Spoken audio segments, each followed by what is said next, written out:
All right, Danny. So what's up today? Hey, how's it going? Things are good. It's a little rainy outside, but it's always sunshiny inside talking with you. So I appreciate it. So thanks for taking some Oh, time. shucks, eh? Yeah. So welcome to the Uh, Consult ROI Podcast, everybody. I'm Danny Jessup with your main man, Camron Bodily, and I'm glad to take some time out with you today. So what's going on with you? yeah. Well, not much. I mean, obviously, as we were talking about earlier, just it's been a fun few weeks, and it's for you guys that don't know, you're probably not going to see this podcast for like a month after it's been done. But either way, I snapped my collarbone, and that is basically just lifting a lot of weights, and then the weights slid off or fell off and cracked me right on my shoulder. And I went about it normally, thought I just bruised it, and then turns out, nope, messed it up pretty bad, and tore my rotator cuff because I was trying to lift it off of my shoulder after. Um, Obviously, I probably should just, in hindsight, you probably should just move out of the way, but it is what it is. It's done, one and done. But yeah, that's been fun dealing with that. And then Did you have any help? Did you have did you have to claw it off of yourself or? yeah, no, I was able to get it back onto the rack and everything. It just fallen off one of the brackets had popped off, and that's what caused the one side to just fall straight down on my shoulder. Oh my gosh. So, um, but yeah. Anyways, it's been a fun like recovery on that. Like I mean, I still relatively have somewhat mobility, but you start doing things like a push up or anything, and that's Hmm. not the funnest. Yeah, don't do that on a broken collarbone. Yeah, I mean, there are a lot of people are amazed that I'm able to do much on it because it is pretty much shattered. Um, but I'm hoping that they can at least somewhat get it into place, and so I don't have to have like a stupid surgery. But it's looking like I probably will have to for both the rotator cuff and the clavicle. So, Well, hopefully they can give yeah. you a 2-for-1 special, at the very least or something, man. Oh, I'm sorry. I hope that heals up Oh, quick. that's not how it works. It's a line item, and they're going to run up a Yeah, 600 right. grand bill. Oh no, they're like 3 inches apart. You're gonna have to do 2 completely separate surgeries, like Yep. 2 different ORs, 2 different. I mean, because why not? Yeah. They can get away with it, right? Oh man. Um, I've thought about going even to Tijuana or something. There's like a CRA institute or something like that. The surgery's a little bit cheaper in that, and then they also can do regenerative cells that essentially help get your shoulder back to 100% functionality. So I've thought about that, but we'll see. Yeah, it's besides that, there's that's really kind of what I wanted to talk about today is because when it rains, it pours, which is fitting considering it's pouring outside right now. It is, yes. The one time the weather guy was right last night. Yeah, exactly. It's definitely downpouring pretty good, at least where I am, um, and then obviously down where Danny is.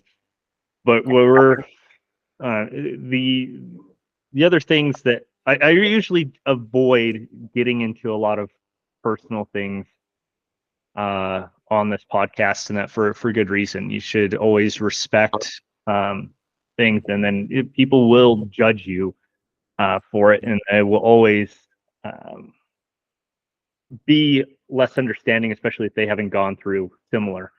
And I already know for a fact that there's going to probably be plenty of people that will point the finger and do everything else. And with that said, though, um, there so obviously even with things like injuries, we'll sometimes have injuries that we deal with. We'll sometimes have personal trials that we'll deal with, and a lot of these things will kind of set us back 10 times further back than they set us forward. And I haven't really talked about even my personal stuff again, just because I was still in the heat of a lot of it. But I'll show you, and hopefully it helps somebody here. So Yeah, absolutely. during my yeah, sorry, did you have a comment? Oh yeah. No, I mean, it's just kind of, it's life is messy, right? And like everybody's dealing with stuff, going through stuff, working through stuff.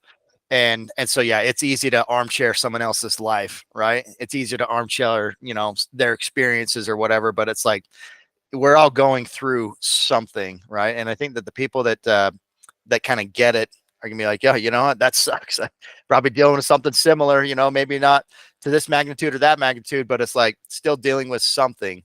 But through it all, you're hopefully can be stronger through that experience, or be able to have better experience to work through some of these challenges the next time something along those lines occurs, right? Yeah, absolutely. So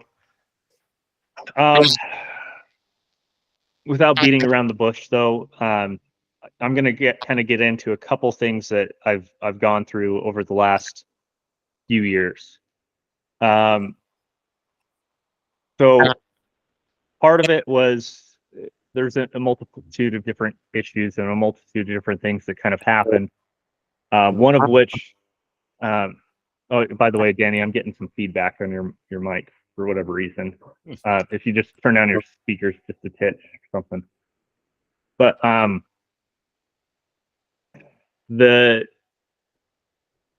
without further ado, like again, over the last few years, and that I've been dealing with quite a few different things, especially in regards to business, relationships, everything else, because when one falls apart, everything else.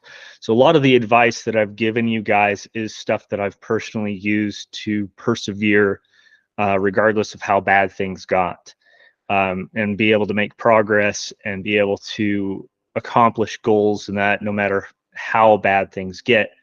Which is why I am speaking from personal advice. It's not like I'm the most disciplined person ever. It's not like I'm the best person ever at any of these things. But they are things that I know from personal experience do work when things start going to heck. And I've also seen the other side of it, when you don't do it and you let things and just life beat you down and do the turmoil. Like it just drag you into the depths of hell, for lack of a better word. One of which for me, and that was some severe like relationship issues, and that when so I was raising my kids by myself for a while, and taking care of them for an extensive periods of time. Their mom was over in Arizona doing her thing. During that process, I had found out about, and I'd always had suspected and that, but at the end of the day, I found out about a multitude and an extensive amount of affairs that she had been having, both at the hospital, both at the jail. I'm not really going to get into details because I don't believe that somebody's past should define them. But part of the reason that it was so hard, and that because I understood that she would have cheated on anybody she was with. That was just, unfortunately, there's a lot of people who cheat will cheat, and that regardless of what that is. I'll see people in domestic violence situations and they still don't cheat, because they're not cheaters. Long story short, yeah, we did have struggles in that, and there was things that we were working through. She very much needed quality time extensively. And then whenever I would give that quality time, our bills obviously wouldn't get paid, and so I'd go back to work. And as soon as I went back to work, she would start feeling neglected and seek outside validation and attention. And that's kind of the cycle that would happen. But one of her affairs, and that had lasted well over several years, and the other guy was also married and had several other girlfriends and other stuff too. And it wasn't necessarily that part that bugged me the most. It was the part where our kids had been involved. and other things that really pissed me off, that really took a toll on my mental health. Because even though I knew that there was a lot of things that she was doing that was not okay, um, that personally reflected on me as a failure to be a good father and a good person in general. And that was extremely difficult for me, to the point where I did have several attempts on my own life. Um, and because I've realized that I couldn't even protect my own kids, that I was that much of a failure as both a father and a person. And granted, this was, I don't want to say like 4 years ago, which it doesn't seem like long time, but it still is not that long ago. And I understand that. So this has been kind of a massive journey. And kind of what brought this up even today is because that happened. And then I found out even recently about some more stuff, even though had been separated at this point, and she had tried to force her way back, to try to work things out. And we had conversations, because I understood too that regardless of my personal feelings, it was going to be extensively hard to try to raise kids in a broken family, for lack of better words. And so if it was salvageable, then I at least owed it that kind of effort, which probably did drag it out extensively. Long story short, again, anytime I would question, because there was no honesty, there was no integrity being given from the relationship at all. And that's why that's such a deal breaker for me, because there was no trust. And if there's no trust, there's no respect. If there's no respect, then there's no foundation, and it just leads to a festering, toxic, horrible relationship. And I grew up in a similar relationship, and so I've seen the toll that it can take on the kids. And in fact, it got so bad in my childhood that every single one of my brothers in that had numerous attempts to take their own life. And one of my brothers did succeed. And that was when my little brother succeeded at that when he was 17. So it's something that I still have burned into my brain, and that my other little brother had found him. But I still remember going through and picking up fragments of my brother's skull, and trying to clean up that mess. And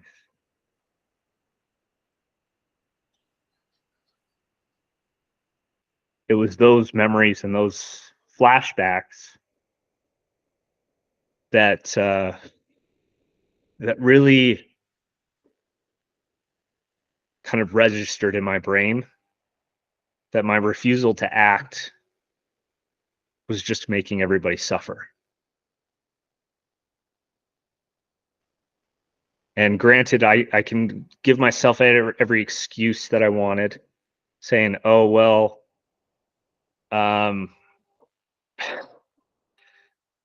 you're trying to do what's best for the kids. You're trying to do what's best for everyone. You're trying to make things work, and that's noble. That's not anything else." But at the end of the day, sitting in limbo and half in, half out, and while dealing with some of those demons, brain tells, and part of the reason too that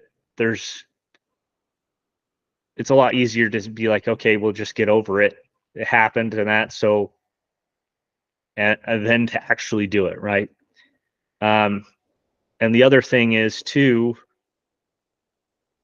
um, I think I really had to get to a point where I had to understand that there was no intent from both parties to have trust in the relationship. or to be honest, and that it was only honesty out of inconvenience or like, for example, all there's things I found out, and that she's just like, well, I just don't care anymore.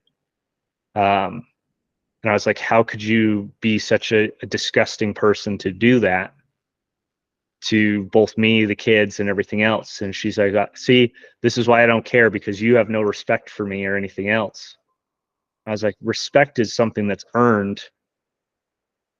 And yeah, maybe that's part of me it's just my pride not letting it go to extent or accepting it for what it was. But it doesn't change that you have to have priority over your time and have a self-worth to understand that you don't deserve to be degraded. You don't deserve any of these things.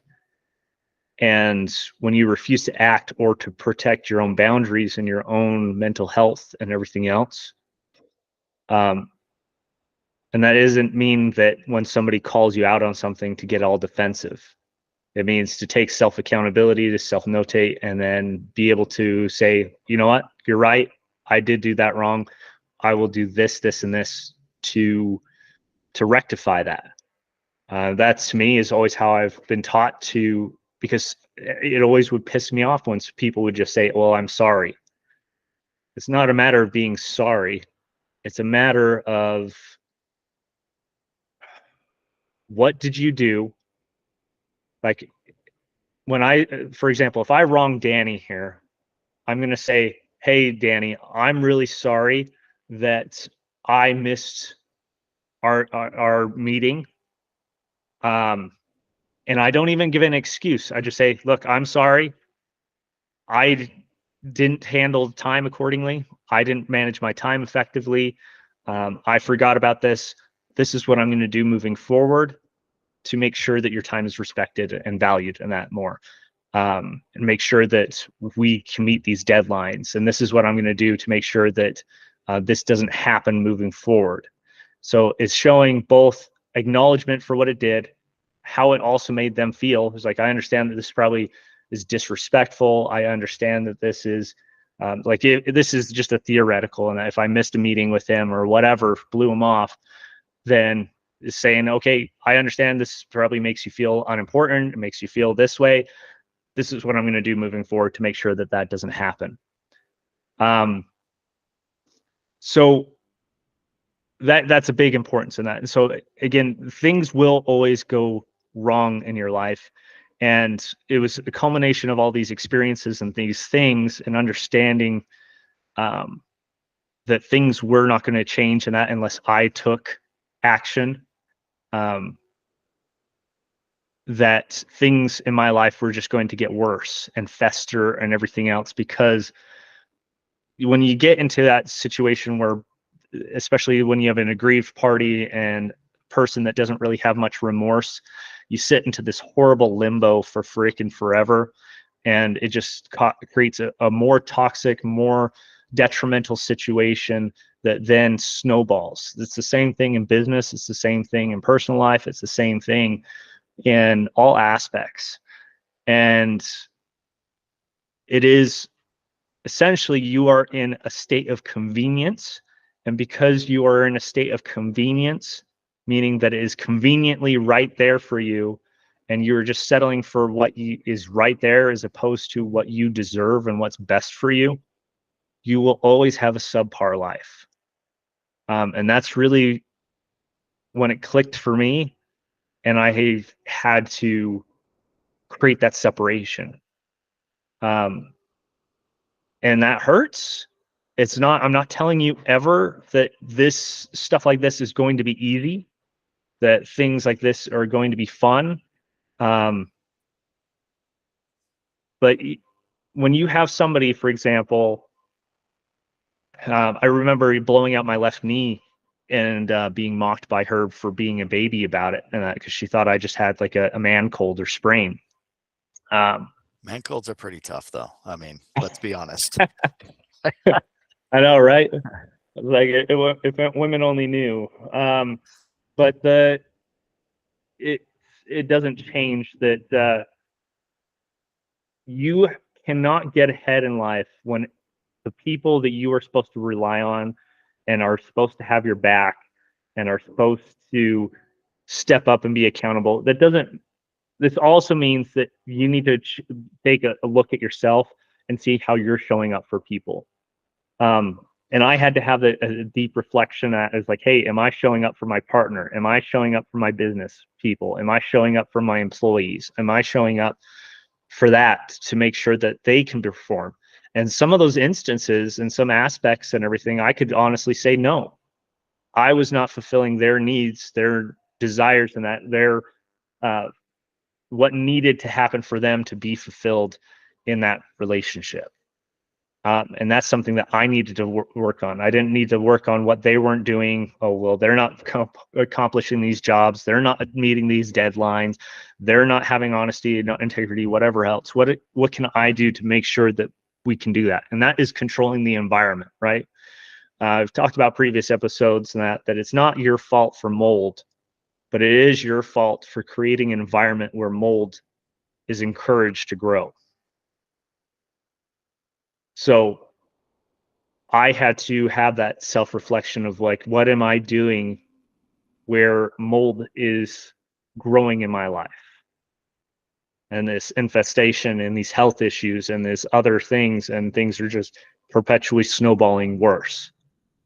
And also realizing that if I don't address things, then I'm responsible for creating the environment also that my kids are raised in.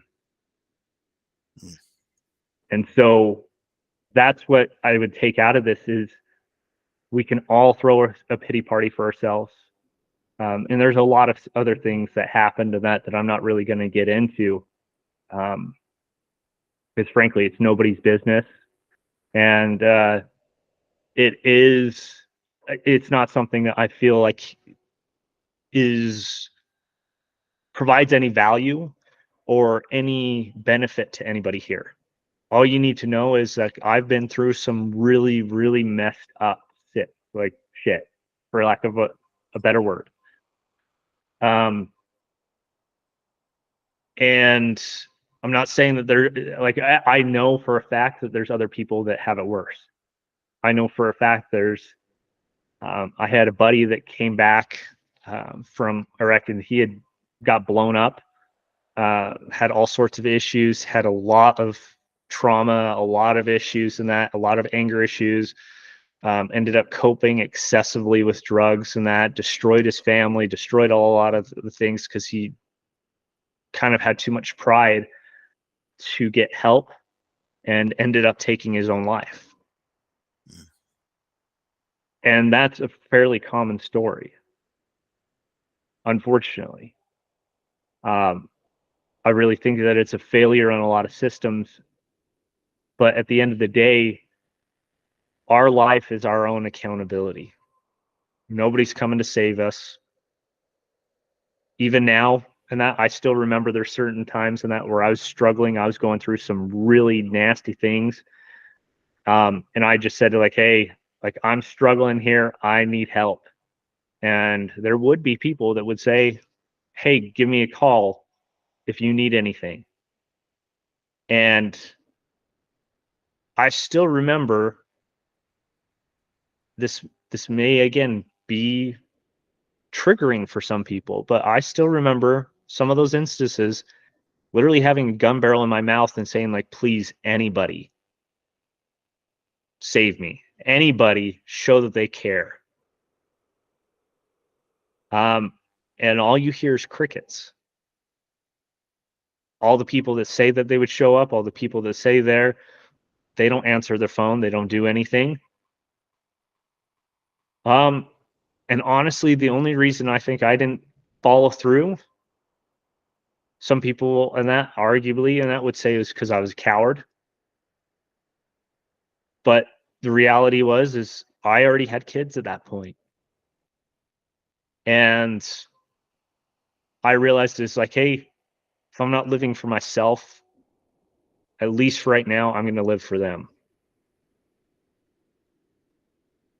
I might not be the best protector. I might not be able to protect them from everybody because of other people's poor decisions and everything else, but I can damn sure try my hardest to do everything within my power to ensure that they don't get sucked into a toxic home environment, or at least have some kind of safe place that they can go, unlike when I was a kid. So in those dark moments, you have to find whatever purpose, even how minuscule it might be. You might have all these insecurities, you might have all this self-sabotage, you might have all this horrible crap going on, and you may have been the person that caused the pain in somebody else's life because of your own lack of self-worth, the need for outside validation, and all this other things that causes people to behave like that. Like, I don't expect anybody that does, like, even what my ex did, is somebody that has a severe lack of self-worth or self-respect for themselves or anybody else. That's the reality of the situation. And you can choose and continue to be that person and brush under the rug and justify it and say, well, you did this, you did that. If you had just given me more time, if you had just done this, if you had just not disrespected me or whatever else, then I wouldn't have done that. At the end of the day, we are all accountable for our own stuff in our own lives.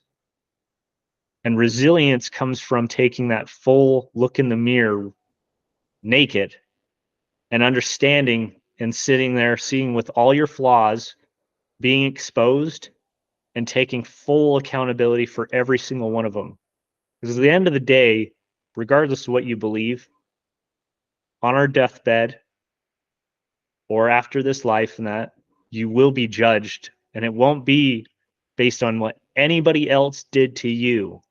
You are only going to be judged for your own actions, what you did in response to that and in your life and how it made people feel.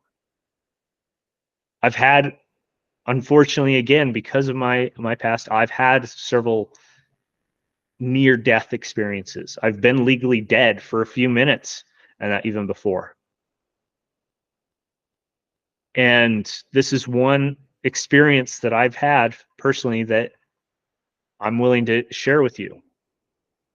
When I died, it was pretty much all darkness, and that there was several different times that this happened and everything. And that tells you how many times I've failed at ending things. But I've been legally dead again several times. One time, and that was the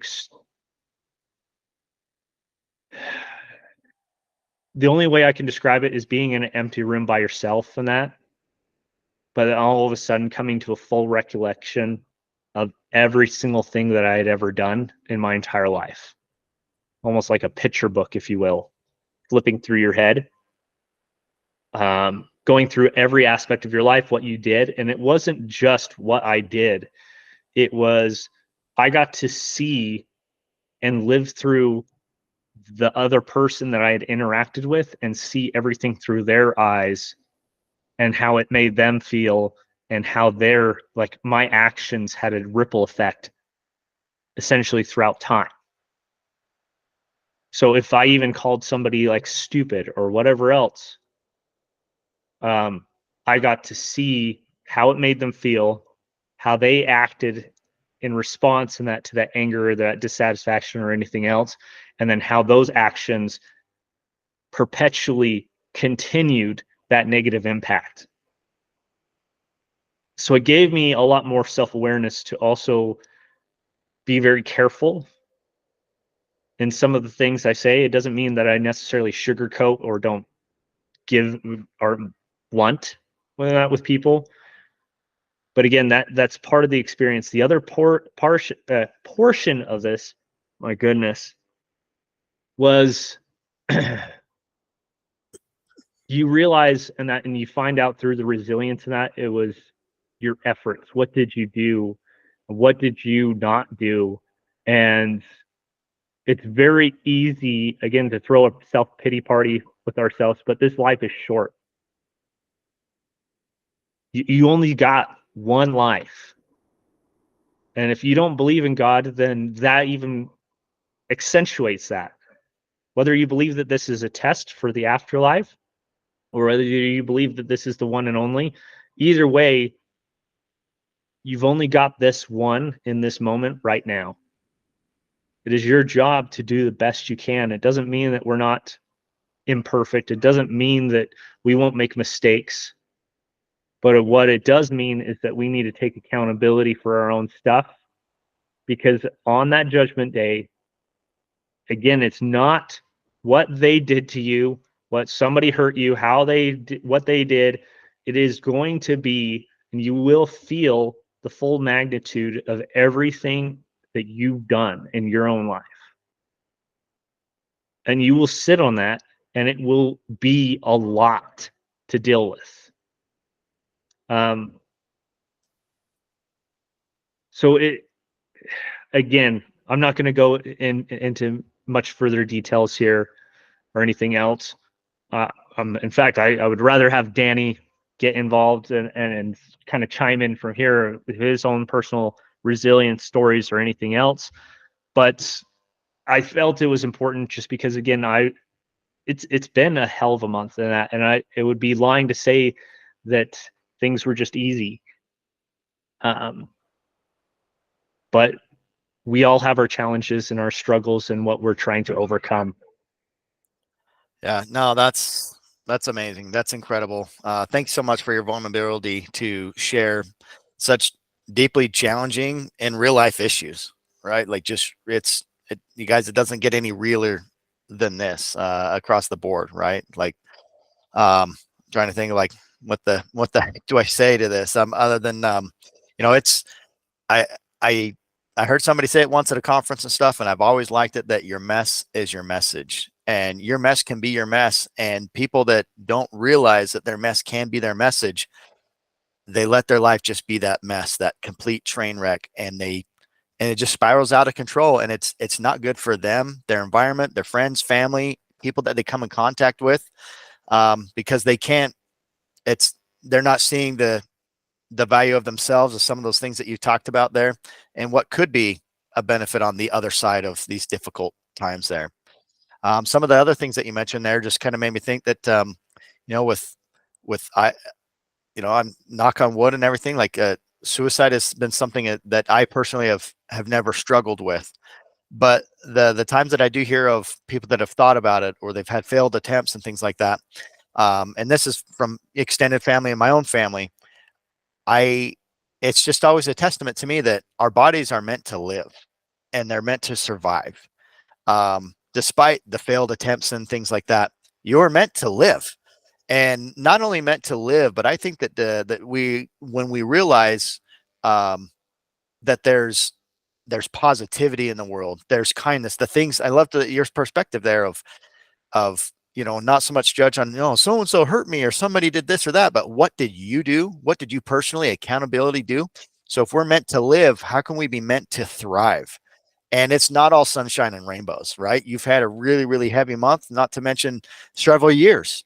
And what's remarkable to me is that, offline conversations and stuff, you're still growing the business. You're still raising a family. You're still working with customers, employees, and things like that. And it is tough. I know people that have like, well, I didn't get married so my husband could go to school. I didn't get married so I could not spend time together. I didn't get married to do these things that take us apart, is basically what they're saying. But at the same time, I think that's kind of that adage that sacrifice brings blessings. When I was first married, we lived in Salt Lake for a few years, renting a condo and things. We had our first child, and then we built a house in Lehigh, pushing 19 years ago, which is absolutely nuts. Like you said, like time flies. It flies. Like it's like really crazy and stuff. So we built the house.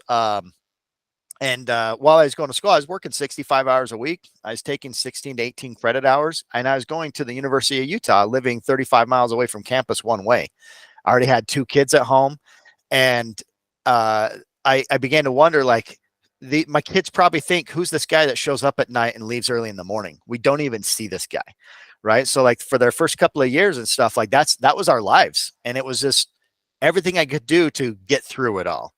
Um, and, and, um, and sure, you know, it's a sacrifice to my wife and then that time with the children and everything, but we were all better for it. It's been able to set me up for greater success in the future if I didn't take some time. And you got to figure out what that time is. What does that look like for you? What does that balance look like for you? But Cammy, you touched on just so many deeply heavy things that you've challenged with, but other people, I think that so many people listening to this will instantly relate on so many different levels. So again, I appreciate that deeply vulnerable, you know, just life of insights that you've shared there. And again, I appreciate you as an individual, and one of the other things that you said that stood out to me was, if for nobody else, not even yourself, who is someone else that you can be there for? In this case, It it might doesn't even have to be anybody you know. There was times in that where I literally had nobody. I had no kids or anything, and I had to live for other people. And that, like when I was homeless, I was living at least make. It's like, hey, if I can't make an impact or a positive impact for myself, I'll at least make a positive impact for these other people around me. I'll at least try to help them make their life and that or their burdens a little bit less. And mm, and the fact is people that are in that mindset, right, where they have failed attempts and everything, it's because they think that the world would be better off without them. But that's a choice. It's a choice that you've made. And so that is also why, if you look at a lot of church or even Christianity in general, the doctrine is based essentially on serving others, being kind and loving towards others, because through that is actually how you can gain self-worth, because you can see the impact of your actions for the positive. yeah, And you, when you're a teenager or something like that, that is something that you can still do it regardless of age. You can make a kind act of charity and a kind of act of some aspect and see directly the positive impact that that makes and the ripple effect that that does. And it's not absolutely. saying to do that for recognition, um, but do it for yourself to where you can feel better and feel more value and feel all these other things. One of the biggest things that's helped me get through anything, just because of how many instances that I've been, I still remember being literally, my thoughts and attempts started to clear back when I was in probably second grade, Mm, just because of how bad things were at home, and I felt that that was the only way I could escape my home life. Um,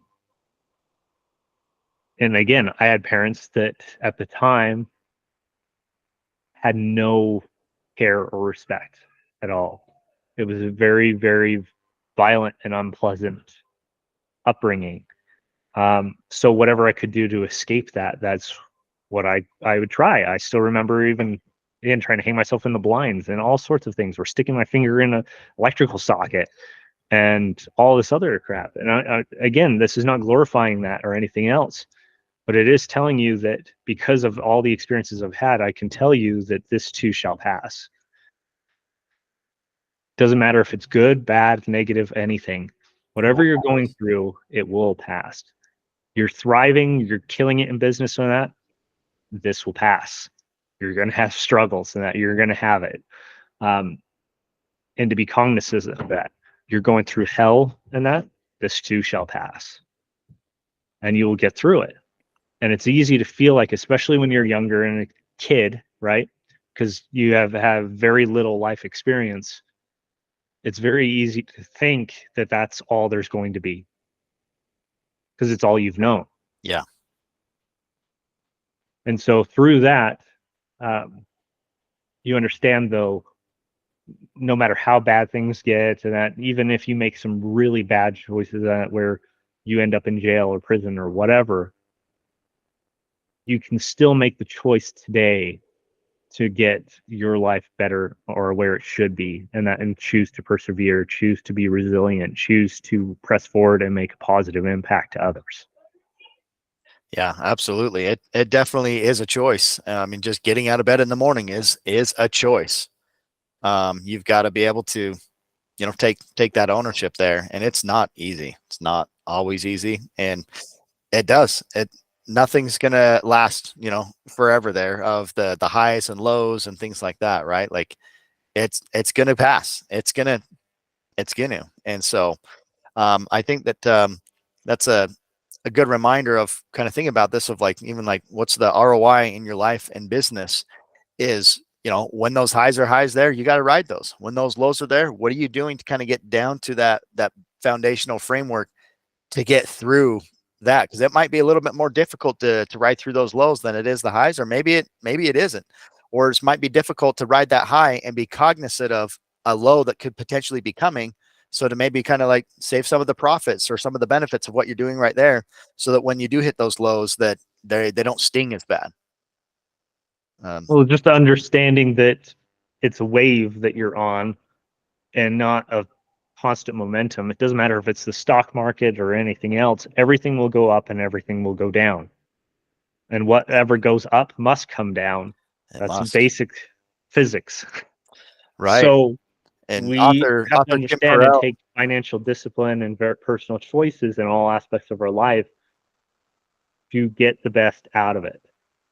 So if we understand that things are thriving right now, then that is where you should be doubling down and making sure that you can make as much progress as possible and investing in yourself and investing in your business and having that financial discipline and put that fund away for a rainy day. So when things are down, that you don't over leverage. It doesn't mean to spend all your money and all your profits and everything else, which a lot of business owners, including myself, have done. Because I get so like I start killing it, and I'll be like, okay, you know what? We're gonna hire 4 more people on that. And we're gonna hit the ground running. We're gonna get this going, and we're gonna blow this up to the next level. And then, of course, something happens. Either a client cancels, or it doesn't pay, or the economy crashes, or goes to war, or whatever it may be. Something happens. Eventually, it might be 5 years, it might be 10 years, whatever. But eventually, it will happen, and that is where things will go down, and you'll start to struggle and suffer, and you will over leverage yourself. It doesn't mean that you don't take risks. It doesn't mean that you don't maximize on the opportunities and the blessings that you've been given. What it does mean, though, is that you don't over leverage yourself. You don't overextend yourself.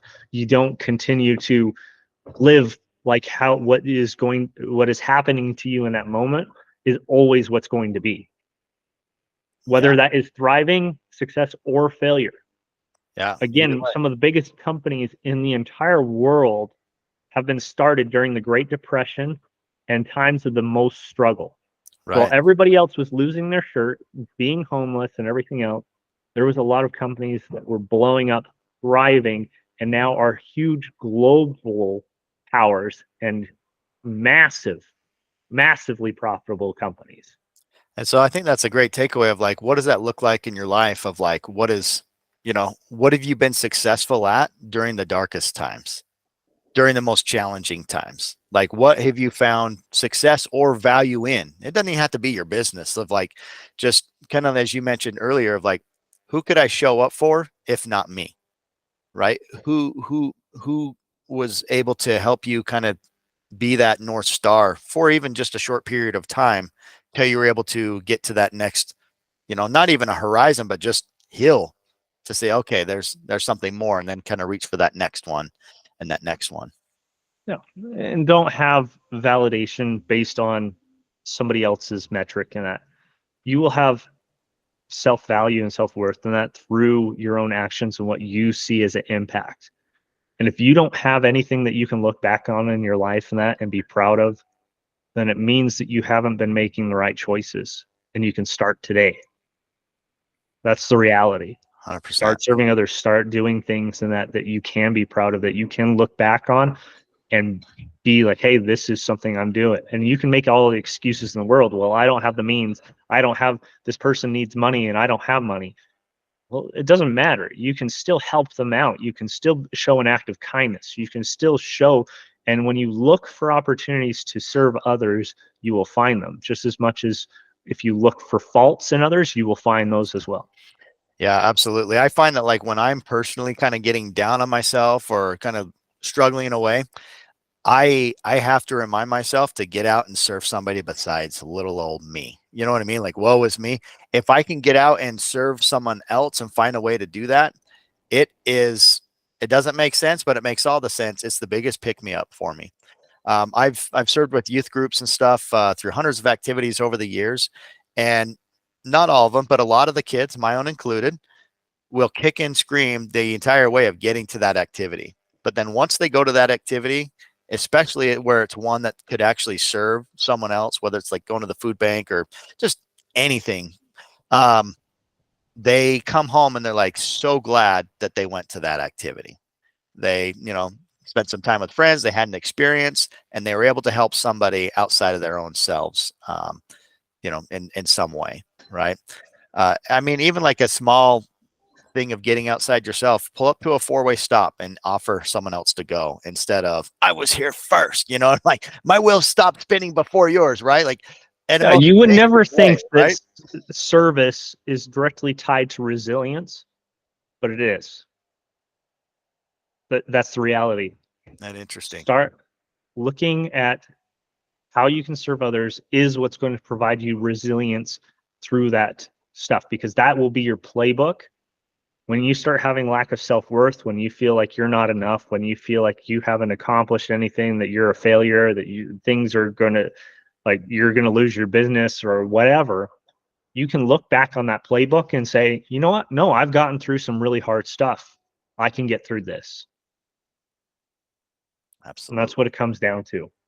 Really does. So, is there any final thoughts on everything? I think I know that this has been a deep topic and that, but I think that's a good point to kind of end on, at least. Yeah, no, I agree. It's definitely, giving us all pause and reflection and something to think about. And that it's a good reminder. You just never know what other people are going through, as they don't know what you are going through at the same time.